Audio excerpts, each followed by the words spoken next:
Friends, कहिए कैसे हैं आप सभी। फ्रेंड्स, मेरी लास्ट वीडियो में हमने बात की थी सीखने की कला के बारे में कि अगर कोई भी व्यक्ति नया काम सीखना चाहता है तो इसके लिए वो किस तरह से शुरुआत कर सकता है। इसके लिए सबसे पहले ज़रूरी यही है कि अगर उस काम से जुड़ा कोई भी सवाल आपके दिमाग में आ रहा है तो वो सवाल आप पूछना शुरू कीजिए, सवाल करना शुरू कीजिए। साथ ही उसका बेस्ट रिप्लाई आपको कहाँ से मिल सकता है, बेस्ट सोर्स क्या हो सकता है, ये आप देखिए। कभी कभी ऐसा होता है कि जिस काम को करने के बारे में हम सोच रहे हैं उसकी थोड़ी बहुत जानकारी हमें पहले से होती है। अब या तो आप ये कर सकते हैं कि उतनी ही जानकारी के साथ उस काम की शुरुआत कर सकते हैं, या आप ये मानकर चल सकते हैं कि उस काम में आप ज़ीरो हैं। मतलब आपको उस काम की कोई नॉलेज नहीं है, आप उसके बारे में कुछ नहीं जानते। अब आप ये कहेंगे कि जब थोड़ा बहुत ज्ञान हमें पहले से है तो भला हम अपने आप को ज़ीरो कैसे मान लें। तो देखिए, ऐसा होता है कि अगर आधी अधूरी जानकारी के साथ हम किसी भी काम की शुरुआत करते हैं तो शायद शुरुआत में सब बहुत अच्छे से चलता रहे, किसी भी परेशानी या समस्या का आपको सामना ना करना पड़े।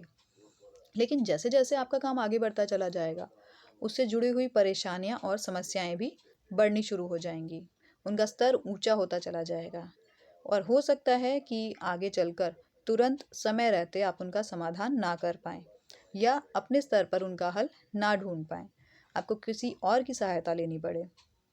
तो अगर किसी और की भी मदद आप ले रहे हैं या आपको किसी और से काम कराना पड़ता है तो भी ये ज़रूरी है कि आपको अपने काम की पूरी जानकारी हो, क्योंकि दूसरों से काम कराने के लिए, अच्छा काम कराने के लिए, उनकी बेस्ट परफॉर्मेंस निकलवाने के लिए, बेस्ट रिज़ल्ट पाने के लिए ये बहुत ज़रूरी है कि आपको अपने काम की नॉलेज अच्छे से हो।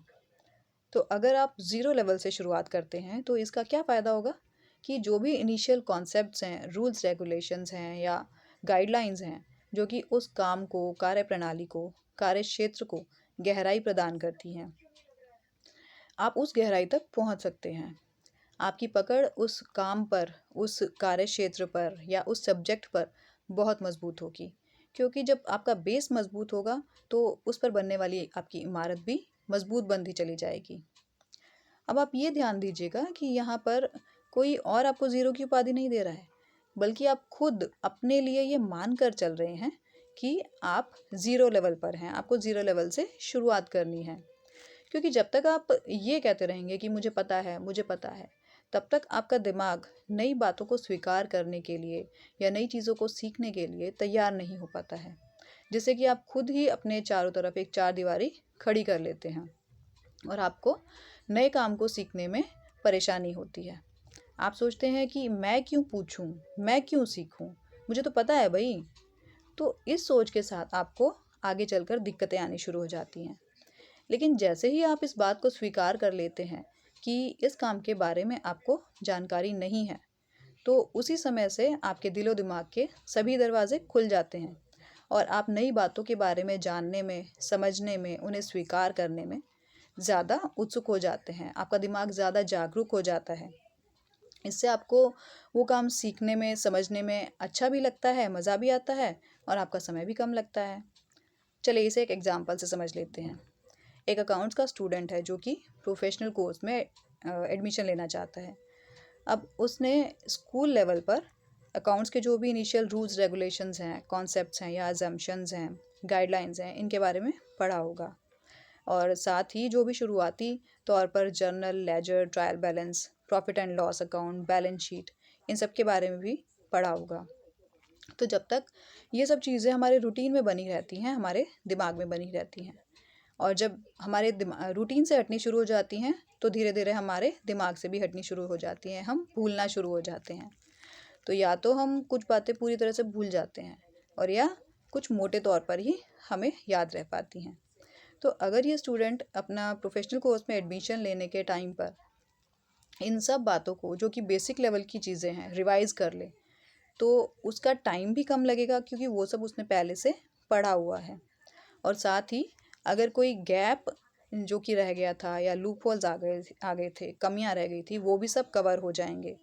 अगर कोई चेंज हुआ है, एडिशन हुआ है, तो वो भी कवर हो जाएगा। तो जब उसका ये बेस वो स्ट्रॉन्ग कर लेगा तो जो एडवांस लेवल की प्रॉब्लम्स उसे सॉल्व करनी पड़ेंगी अपने प्रोफेशनल कोर्स में, उसमें उसे बहुत ज़्यादा हेल्प हो जाएगी। फ्रेंड्स, ये बात आप यहाँ ध्यान रखिएगा कि अपने आप को ज़ीरो मान लेने से आप ज़ीरो नहीं बन जाएंगे, बल्कि ये ज़ीरो आपके बेस को मजबूत करने के लिए है, आपको स्ट्रॉन्ग बनाने के लिए है, ताकि आगे आने वाली बड़ी से बड़ी समस्याओं का सामना आप खुद कर सकें, उनका समाधान कर सकें, चुनौतियों का डट कर सामना कर सकें, जिससे कि आप सफलता की नई ऊंचाइयों को छूते चले जाएंगे और आगे बढ़ते चले जाएंगे। और फ्रेंड्स, ज़ीरो की महिमा, ज़ीरो की वैल्यू के बारे में सब जानते हैं। अगर एक अकेले एक के साथ ज़ीरो को लगा दिया जाए तो वो अकेला एक 10, 100, 1000, 10,000, लाख, करोड़ और उससे कहीं आगे चला जाता है। तो दोस्तों, अपने आप को ज़ीरो मानने में शर्म महसूस मत कीजिए, बल्कि उस ज़ीरो को बेस बनाकर कुछ सीखने की कोशिश कीजिए, कुछ करने की कोशिश कीजिए, क्योंकि ज़ीरो को बेस बनाकर आगे बढ़ने से ज़ीरो से हीरो बनने में देर नहीं लगती है। तो मेरी ये वीडियो मैं यहीं समाप्त करती हूँ। आशा करती हूँ आपको पसंद आई होगी। अगर पसंद आए तो प्लीज़ इसे लाइक और मेरे चैनल को सब्सक्राइब करना मत भूलिएगा। Thank you.